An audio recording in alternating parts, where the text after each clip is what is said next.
Okay, so we've been stuck inside. Yes. We want to get outside, but what great way can you take delicious food with you for a picnic, right? You need to bake it.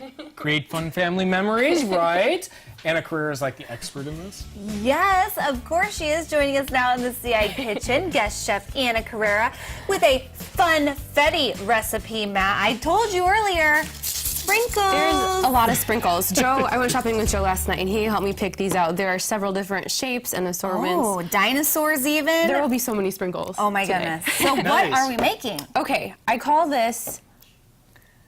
Are you ready? I forgot. I was like on the edge of my forgot it. seat. So, okay. Funfetti something. Funfetti cake batter blondies. Oh. I am a big chocolate person, as you guys Right. know very well, so I'm trying to branch out a little bit, and it's been kind of a crazy week, so we've got kind of a minimal ingredient recipe today. How A many lot of people ingredients? at home go through Keeping that it- too, keeping so it I'm sure they simple. appreciate it. So yeah. here's That what should we be our got. mantra here. So Keeping it simple. We're starting with a box, which I don't usually do, but this makes it really easy. You start with a box of yellow cake mix. So we put that in here. Okay. And we're gonna add 3 more ingredients right now. We're gonna add an egg. You wanna do that, Heather? Oh, sure. Okay, we're gonna add some vegetable oil. Now, a blondie, what exactly is a blondie? Is it a brownie's cousin? Yes, Sister? that's I would say probably more of a sister than a cousin because it's Okay. very closely related. So instead of like chocolate, we've got kind of more of a vanilla or a yellow. I guess I don't know what flavor yellow is, but everyone knows what yellow tastes like. Yeah, so yeah. it's going to taste like yellow, kind of like a yellow brownie. Fine. Okay. So we've got Okay. eggs. We're going to put about a 1/4 cup of this oil in, and then in that little container there is milk. Matt, do you want to open that? Or I can do yeah. that, yes. Okay. We're gonna put about probably a little less than 1/3 of a cup in there. I have a measuring cup there. Oh, if you thank want you. to Even use better. it. I was like, I'm No. not sure I can eyeball 1/3 of a We cup. learned about measuring cups with Lisa Louise Shields on Tuesday, and Anna, I'm not sure if these are the appropriate measuring cups for liquid ingredients, but I'm not going to go there. Don't tell Lisa. No.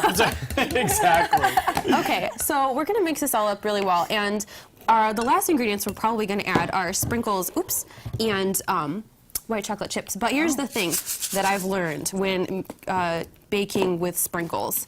They've got colors. So you gotta mix everything else in first, and then you're gonna kind of fold in the sprinkles afterwards, because otherwise the colors will kind of bleed. They get too wet, it becomes Right. like a rainbow, right? Yeah, and Okay. so what you can get, like, especially if you have like really dark sprinkles. That's why Joe wanted to pick these ones, because there's not like any black or brown. Sometimes if you get those, the coloring will, like, you'll just kind of have like a muddy Looking cookie. looking cookie. And so especially since we've got like a yellow mix here, we want to kind of keep that yellow. So we're gonna mix this up really well. So these are going to be like a brownie, but blondies. Yeah. Could these also be made into cookies? Or what do you think? No? You could try. I think. I mean, you can always try. But I think this is kind of a brownie cake kind of recipe, and we're using a different size pan than I would usually use. This is an 11x7 pan.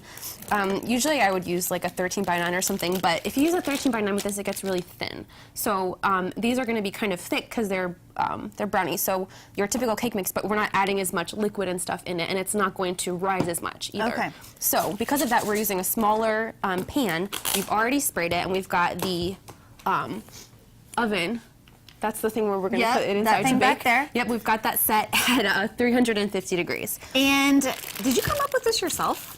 You know, there are so many different recipes out there. You know, you just kind of throw things together and Hope for the Throw best. caution for the to best. Yeah, but Anna, for you, unlike the rest of us, for you, it turns out like 98% Yeah. of the time. well, we'll see how it goes. So, so we're gonna mix this up, pretend like we're mixing this up really super well, because I think we're probably gonna run out of time soon. Do you think a beater would have worked better?